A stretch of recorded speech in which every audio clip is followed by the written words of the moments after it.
RDAY Kandang Embek, pimpinan Bapak Haji Dwi Susanto bin Suwondo, bersama kawan RDAY, mari kita simak pencerahan dan testimoni.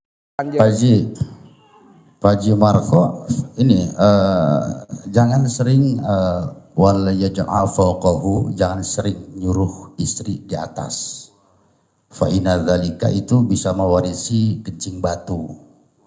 Nah, jadi jangan sering-sering ibu di atas. Ya, itu di kitab Fathul Ijar itu. Jadi jangan sering di atas.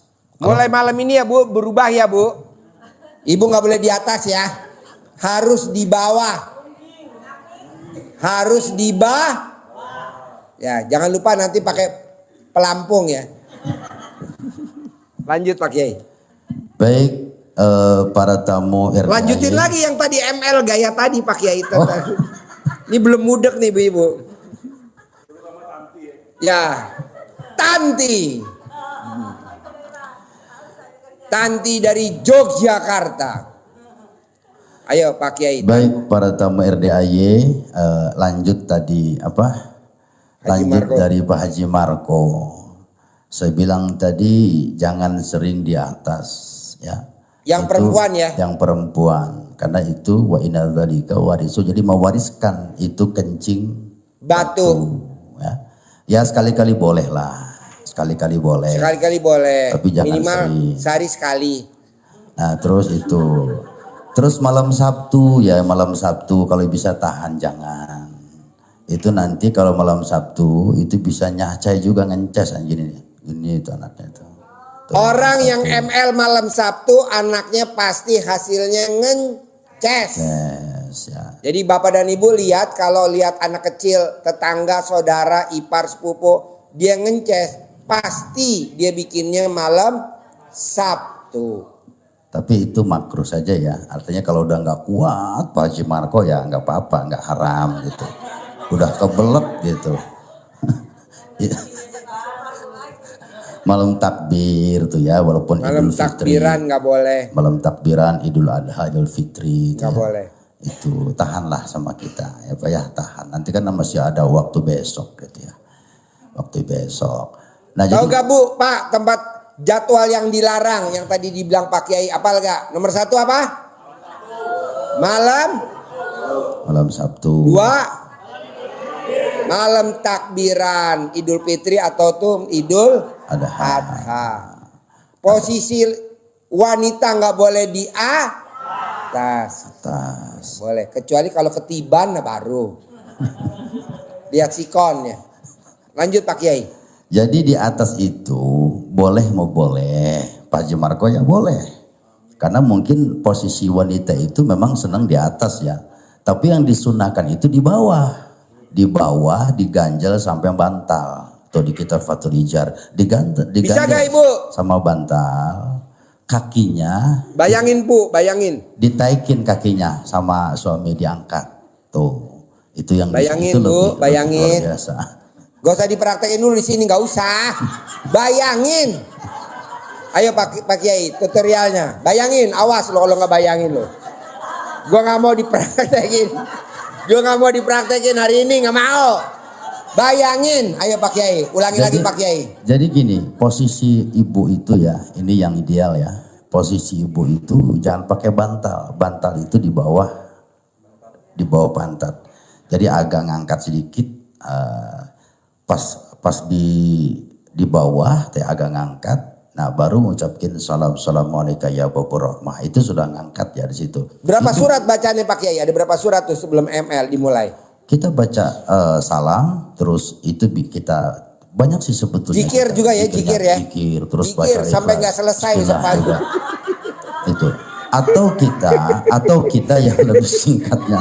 Bismillahirrahmanirrahim. Allahumma jadiin syaitan yang tadi bacakan tadi.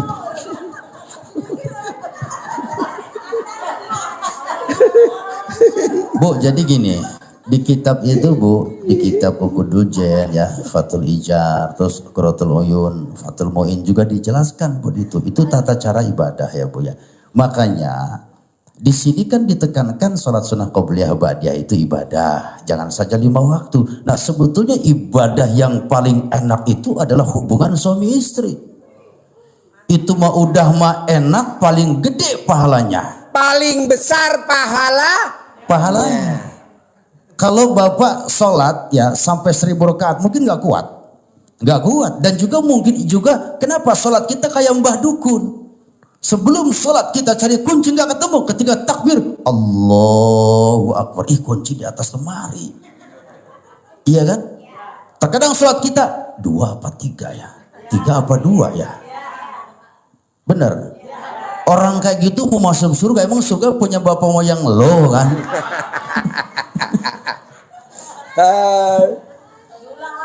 Ulang lagi Pak Ustadz, sekali lagi. Tanti agak enggak Tanti agak hang. Ya. Jadi sholat 1000 rakaat belum tentu kuat kita. Belum tentu. Tapi hubungan suami istri itu akan membuka hijab dan rezeki itu akan berdekatan, membuka pintu-pintu rezeki. Tapi dengan kasih sayang di situ. Keikhlasan.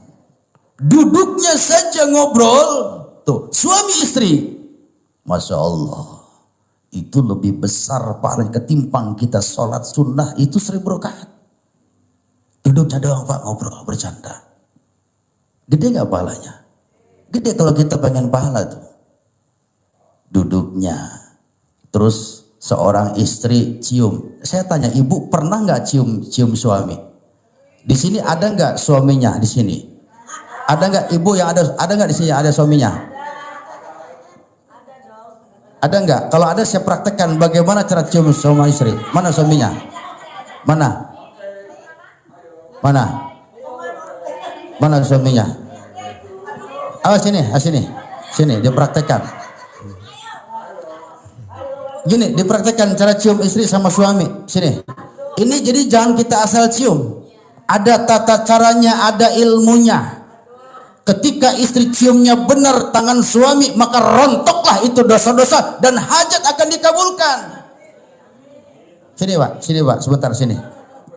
Sini sebentar. Sini suaminya.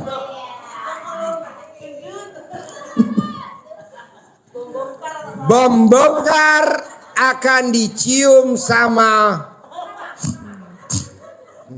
Coba gimana cara cium suami? Ayo. Ini artis Hollywood. Coba Mbak gimana cara cium tangan suami gimana? Shoot bos. Nah, gini dibalikin gini. Gitu. Lagi. Balikin. Tapi nggak di shoot, orang nggak pada bisa nonton di TV. Di YouTube. Ayo berbalik bos. Nah dibalik. Mbaknya geser kiri. Langsung. Mbaknya geser kiri. Gini nih. Mbaknya geser kiri. Langsung giniin. Mbaknya geser. Shoot bos. Nah, yang di shoot alat kelaminnya bos. Nah, ibu suka gini gak cium sama suami? Lagi. Acting mulai. Lagi. Cut. Nah, terus udah cium gini ya, suami cium kening istri. Coba lagi cium keningnya ya.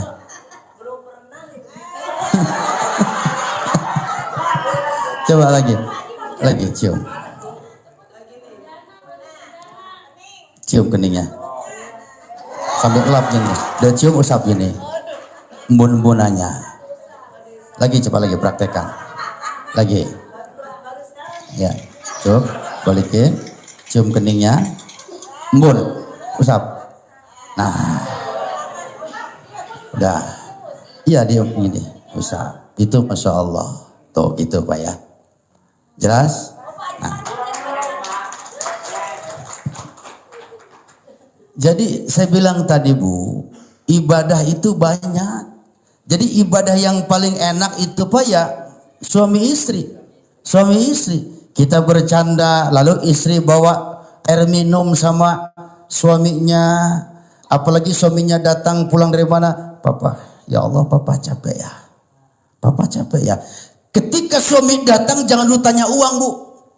Jangan dulu. Gimana Pak? Hasil enggak? Jangan. Suami datang. Lap tuh keringetnya.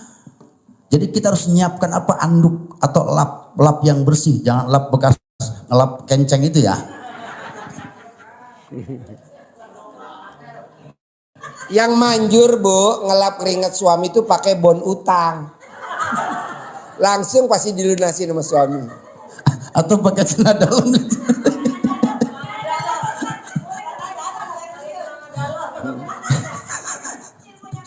yang belum dicuci 9 hari Pak Haji ya. Ya. Itu berlaku buat Tanti. Iya. Berlaku buat Mbak Agnes. 2 orang aja berlaku. Pokoknya kalau suami datang tuh dielap dengan cara yang belum dicuci 9 hari, itu pasti muntah ya. Pasti masuk UGD. Pasti masuk UGD. Iya Bu, jadi suami itu datang ya. Nah ini kita guyon, Ibu nyengir boleh tapi sambil mikir ya Bu ya.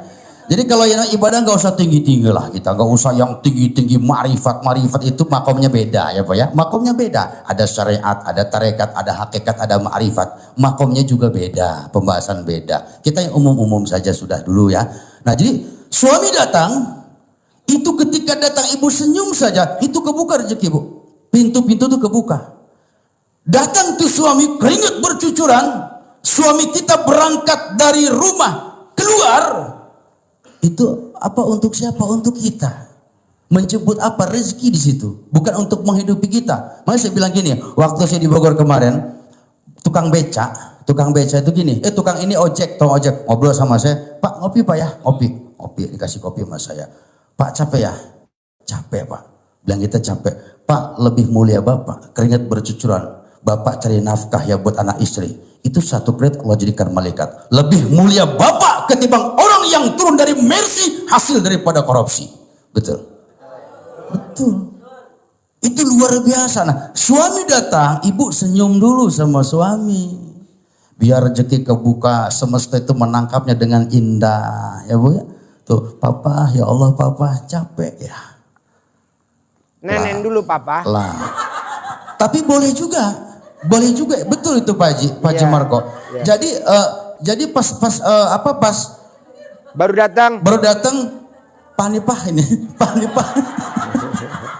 Boleh itu mampunya kita kok. Enggak apa-apa. Anggap aja madu-madu cinta ya Bu ya. Tuh, jadi suami datang, itu kita balas dengan senyum, lalu kita lap keringetnya, lantas kita ngambil air itu ke belakang, itu satu langkah ke belakang Allah jadikan gedung-gedung di surga untuk istri, dan itu air putih itu kita kasihkan sama suami, itu 1 tahun dosa Ibu dihancurkan, diampuni oleh Allah Subhanahu wa Ta'ala. Tepuk tangan dong. Wow. Jadi makanya suami kita, surganya Ibu itu Bu ada sama suami. Suami kita pendek, hitam, keriting, buntelok, buncirin. Tapi ngacang. Tepuk tangan dulu dong. Wow. Itu ladang surga di situ Bu, ladangnya. Seorang istri mau puasa juga harus izin sama suami, Pak. Besok Mama mau puasa Pak ya. Izin dulu. Barangkali besok jam 9 suami pengen kita lagi puasa, nolak nggak boleh. Duluin puasa apa duluin ML? ML dulu, itu kewajiban kita. Ya. Iya. Perhatiin Bu. Mau puasa aja ngomong kita sama istri, sama suami. Pak besok Mama mau puasa ya. Oh ya udah, boleh izin. Kita asal puasa aja. Jadi sekalipun seorang wanita rajin bertahajud, dia baca Quran, puasa Daud, dia rajin, tapi tidak taat kepada suami, itulah percuma. Cuma Bu. Makanya hormati, sayangi, cintai suami. Dan gitu sebaliknya suami pun harus mencintai, menyayangi istri. Yang berbahaya Pak, bila mana dalam kehidupan rumah tangga, nih ada setan namanya setan dasim. Mohon maaf kalau ada yang namanya dasim. Ada nggak dasim di sini? Ada yang belakang. Ada nggak dasim? Ada yang belakang dasim. Punten kalau ada yang namanya dasim. Istrinya namanya Dasima tuh. Itu Bu, dalam kehidupan rumah tangga itu kan banyak yang terjadi perceraian. Suami mukul istri, istri mukul suami. Tuh itu kerjaan dasim tuh, akan menghancurkan rumah tangga kita. Itu dasim tuh. Bila mana seorang suami dia membentak sampai memukul sama istri, laknat dari Allah Subhanahu wa taala. Jangankan dia masuk surga, cium baunya pun tidak Allah izinkan. Bila mana seorang laki-laki memukul, membentak dengan kasar kepada siapa? Kepada istri, dan dia tidak minta maaf, seluruh makhluk Allah melaknat tuh suami.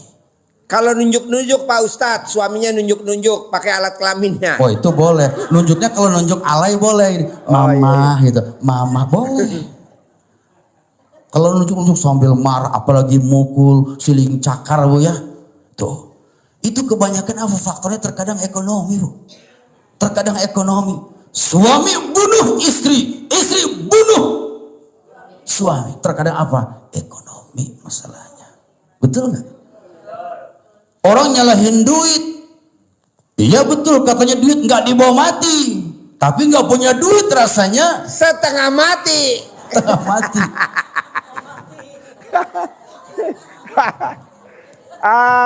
Sebetulnya gini, orang yang nggak punya duit, orang yang ruwet mohon maaf. Jangankan ibu Bu, ustadz punya pesantren, jubahnya gede, sorbannya gede, belum tentu dia tenang, mungkin dia ruwetnya lebih ketimbang ibu. Bu ya. Makanya saya bilang tuh, jangan lihat casing. Saya pakai gamis merah. Pak Haji Marco pakai jaket. Pak Haji Dwi guru kita pakai kemeja doang kok. Kemeja doang, nggak pakai peci. Nggak pakai sorban kayak saya. Tapi lihat tuh filosofinya, buah duren. Luarnya nyucuk, betul nggak? Dibelah dalamnya manis. Kalau Pak Haji Marco itu buah jambu. Luar enggak lah, nggak diterusin. Tepuk tangan dong. Oh. Jadi jangan lihat doanya doang ya Bu ya. Tuh janganlah. Kita ini, saya bilang tadi banyak yang ruwet orang itu Bu ya. Nah ada suami bunuh istri, istri bunuh suami. Kenapa? Karena duit terkadang. Sebetulnya bukan duitnya, kitanya yang terlalu hubbud dunia. Kenapa kita nggak punya duit? Kita kurang berakhlak sama alam Bu. Duit itu diciptakan dari apa? Dari kertas kan? Kertas dari apa? Dari kulit kayu kan? Kulit kayu. Kayu dari biji dari tanah. Iya kan? Dari tanah. Itu alam. Itu alam. Jadi ada akhlak kepada Allah, kepada manusia, dan kepada alam.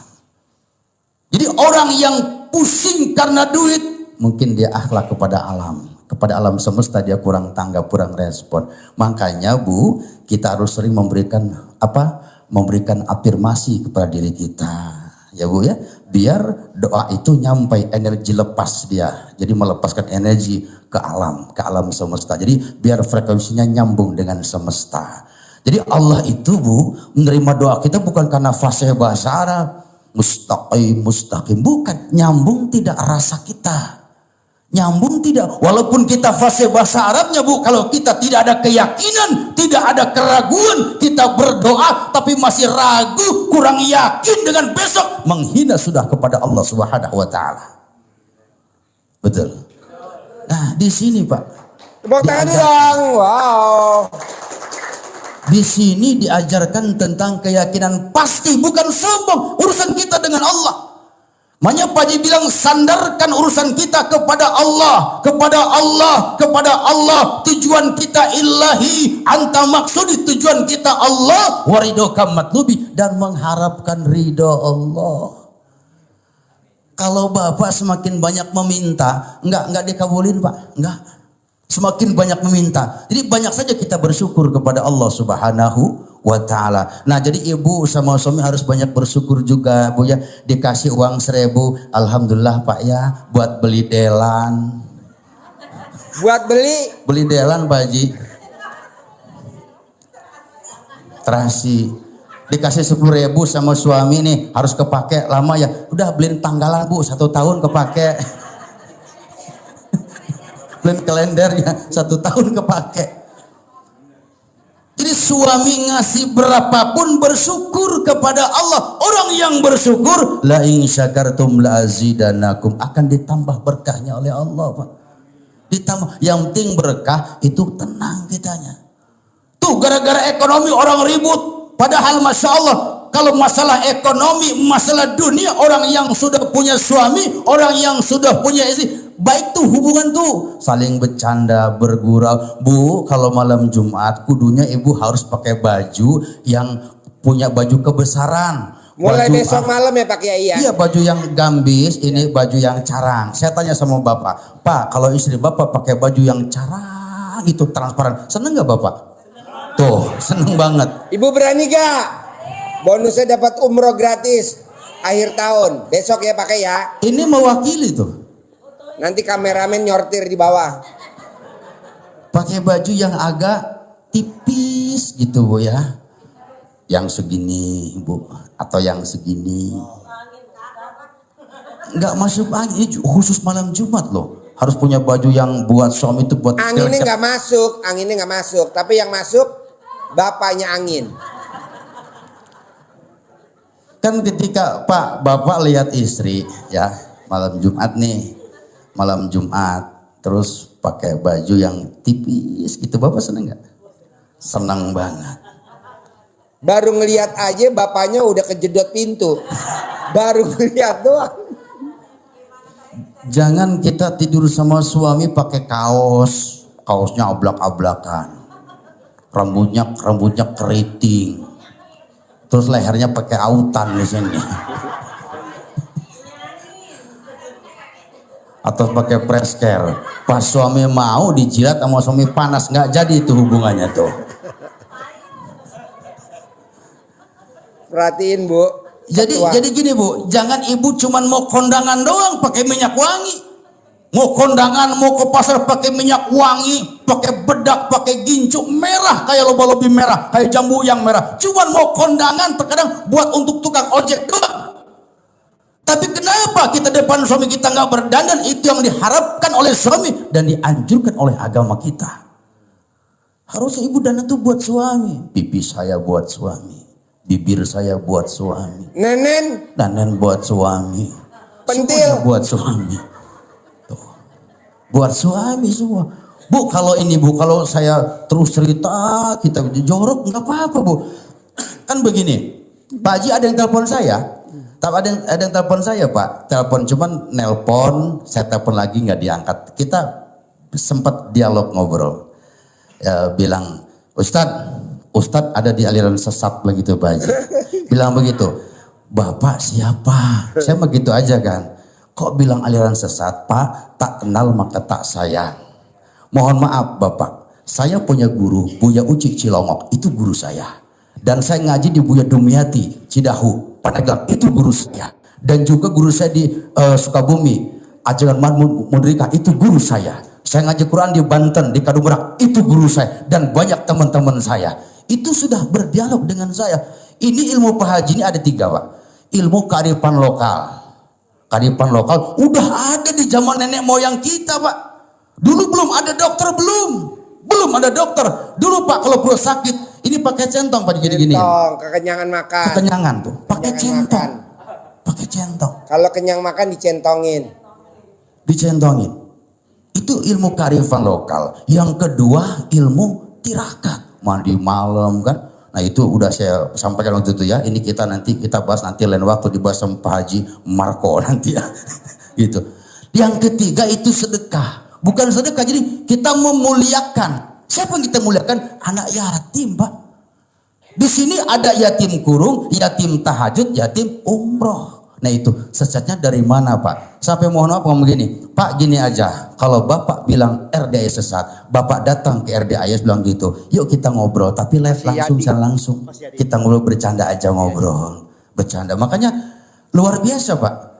Ada yang WA, ada yang telepon saya, sampai katanya Ustadz sudah masuk aliran sesat. Tapi saya biarkan itu, orang belum cinta, belum tahu. Makanya ketika orang benci, kita balas jangan dengan kebencian. Orang melempar batu, kita lempar dengan kapas. Nah itu dia yang telepon saya. Wallahi Allah yang menggerakkan agar nelpon saya. Saya marah tidak, atau saya terpancing atau tidak. Saya cuma senyum dong. Makanya, Pak, yuk Bapak datang ke RDAY, kita ngobrol tapi live secara langsung. Kalau Bapak bilang sesat, di mana sesatnya? Saya minta dalilnya. Yuk kita ketemu saya. Mati handphonenya, saya telepon lagi, nggak hidup HP-nya. Nggak hidup. Mohon maaf, ada lagi yang telepon Pak Haji ini. Pak, saya sudah sedekah 100 juta. Teman saya 500 juta.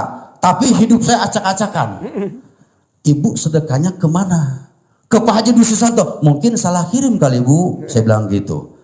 Walaupun tidak salah kirim, mungkin ibu niatnya bukan karena Allah. Karena tidak ada ceritanya orang sedekah jatuh bangkrut, jatuh miskin, gak ada. Kalaupun kita sedekah jatuh bangkrut, jatuh miskin, wallahi dia sedekah bukan karena Allah. Betul gak? Betul. Bahkan dengan sedekah itu Pak, itu Masya Allah, itu bala akan jauh. Watatawil umur akan ditambah oleh Allah.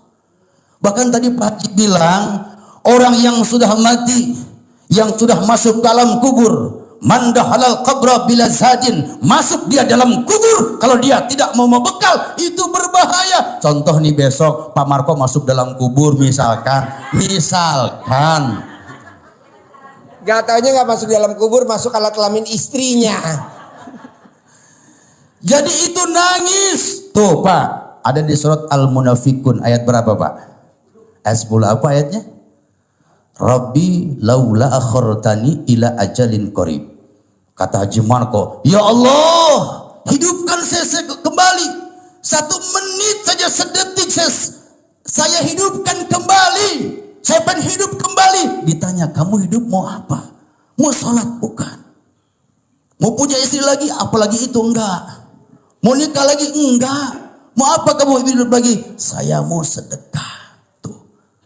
Bukan mau sholat, bukan mau umrah, bukan mau haji. Ya Allah, hidupkan saya kembali. Untuk apa? Untuk bersedekah. Tuh Al-Munafikun ayat berapa? Ayat 10. Tuh. Itu Quran. Makanya jangan pelit itu jadi orang. Nah, ada yang telepon saya. 100 juta katanya Pak Haji. Udah itu temannya 500 juta. Ke Pak Haji katanya. Tapi hidup saya susah gini-gini. Itu telepon saya. Tapi saya telepon lagi nggak aktif handphonenya. Itu gimana Pak Ustadz? Ya nggak gimana-gimana Bu. Ibu sedekahnya ke siapa? Coba saya minta buktinya, kirim ke saya. Nggak ada. Mungkin ibu salah sedekah mungkin. 100 juta dia sedekah. Hidup saya hancur gini, blok-blok, hancur segala macam. Ngomong dia, ibu siapa? Tapi nggak nyebutkan omongannya. Bla bla bla bla bla. Wah, ngomongnya jelek lah. Udah itu saya telepon lagi juga nggak aktif handphonenya. Nggak aktif handphonenya tuh. Ini saya ditelepon tuh. Tapi saya tenang aja, tenang aja. Jadi inilah sebuah perjuangan. Karena apa? Karena saya di sini Pak, mohon maaf Pak. Di sini ada teman-teman saya yang melihat tayangan ini ya. Ada santri dari orang-orang dari Buya Cidahu ya, Buya Cidahu. Ada santrinya Abah Uci Cilongok. Dan juga ada yang dari Wardoyo. Itu banyak Bu yang lihat saya. Saya komentar, ngobrol dengan dia, gimana? Nggak apa-apa Ustaz, terusin. Itu ada teman-teman tuh, teman-teman saya. Bu, nah jadi kemarin juga ada tuh malam Jumat kemarin, ini Pak Haji ada tamu tuh ngobrol dengan saya. Pak Ustaz, apa Pak? Bapak di mana? Bilang dari Ciledug dia. Saya ini menjalankan ilmu RDAY sudah lama. Enak. Tapi ada orang yang nelpon saya, jangan kamu terusin, itu sesat. Sesat kamu, sesat. Bapak tuh orangnya nggak tahu, tapi nelpon saya terus. Akhirnya saya berhenti katanya kan. Berhenti saya nggak menjalankan itu. Saya bingung. Nah malam inilah saya kesini lagi kata dia. Datang lagi sini Pak. Jumat kemarin ngobrol dengan saya orang Ciledug. Tapi gimana Pak? Setelah saya berhenti, saya nggak keruan. Lantas saya jalankan lagi tuh ilmu RDAY. Alhamdulillah Pak Ustadz, saya tenang lagi. Tenang, makanya saya kesini lagi kata orang Ciledug tuh. Nah jadi awas ibu jangan terpengaruh ya Bu ya. Jangan terpengaruh. Dan juga para netizen atau siapa saja yang datang ke RDAY, silakan jangan ragu. Ini bukan sebuah aliran, tapi ilmu dari nenek moyang, itu ilmu kearifan lokal. Yang kedua itu ilmu tirakat mandi malam. Mandi malam itu dianjurkan Pak. Waktu saya sampai kemarin sampai guru-guru saya sampaikan Pak. Guru-guru saya, guru mursyid. Ada guru fikih, guru murabi sama guru mursyid Pak. Jadi guru mursyid itu menyampaikan itu mandi malam. Gak usah ragu Pak. Apalagi di sini disuruh baca Quran terus senyum ya Bu ya. Senyum itu ibadah gak? Ibadah. Ibu sudah tahu cara senyumnya? Udah ya? Tuh senyum Bu, itu Masya Allah Bu. Penyakit bisa sembuh dengan senyum. Rezeki bisa lancar dengan senyum. Ketika kita senyum yang diajarkan oleh Pak Haji 20 menit, itu memicu melepaskan yang namanya hormon bahagia, endorfin, dopamin, dan serotonin. Apa itu? Sebuah zat yang ada dalam otak kita. Itu luar biasa. Endorfin itu Pak, itu dia melepaskan, memberikan kontribusi kepada kita menghilangkan rasa sakit Bu. Makanya ibu jangan marah-marah terus ya Bu ya. Senyum. Ibu jalan ke pasar senyum. Senyum aja Bu ya. Kenapa? Ketemu orang senyum gini. Senyum. Itu senyum luar biasa. Dia bisa melepaskan hormon yang namanya hormon bahagia, endorfin, serotonin, dan dopamin. Itu memberikan kontribusi yang luar biasa. Dan serotonin itu Bu, memberikan kontribusi kita senang, kita bahagia tuh senang. Kayaknya senang. Ibu pernah nggak kayak apa ujuk-ujuk senang gitu bahagia? Pernah nggak? Pernah nggak gitu? Pernah. Nah itu kontribusi dari serotonin memberikan rasa bahagia. Udah bahagia tuh, itu Bu ya. Itu dia tertangkap dengan semesta tuh Bu, ketangkap dia, jadi nyambung frekuensinya di situ. Kalau udah bahagia, pintu rezeki akan terbuka Bu. Nah Bu ya, sering senyum Bu ya, sama suami senyum. Sebelum hubungan senyum dulu Pak, gitu ya Pak ya. Gimana Bu? Sebelum hubungan gimana sama suami senyumnya? Gimana? Senyum dulu Pak gini, gitu. Gimana? Nah di sini diajarkan tentang itu ya Pak ya, ini luar biasa. Nah saya bilang tadi, baik saya ulang. Jadi orang yang mati itu, orang yang mati masuk ke alam kubur, buat dunia cuma sebentar Pak. Qala illa bistum ila qalila, cuma sebentar Pak. Bapak umur berapa sekarang? 50? 50? Pas lebih. Pas ya, kok tahuan saya? Guru saya Pak Haji Marko. 50? 50, 60, 70 Pak. Kalau sudah 70 kata orang Sunda, hayang mah hayang tapi leles Pak. Leles, betul nggak? Bapak masih kuat ini? Masih jejek ya. Kalau ML napak di bumi gak Bapak? Maksudnya Pak Kiai. Kalau ML napak di bumi gak? 70 Bapak ya? Oh iya Bapak yang kemarin itu ya? Udah datang pernah kesini ya? Oh baru ini? Baru pertama ya? Bapak 70 umurnya. Masih kuat ya, masih ini sehat. Alhamdulillah ya. Jadi itulah Bu yang namanya manusia. 60, 70, mentok 80, 90 Pak. Alangkah sebentarnya kita hidup di alam dunia.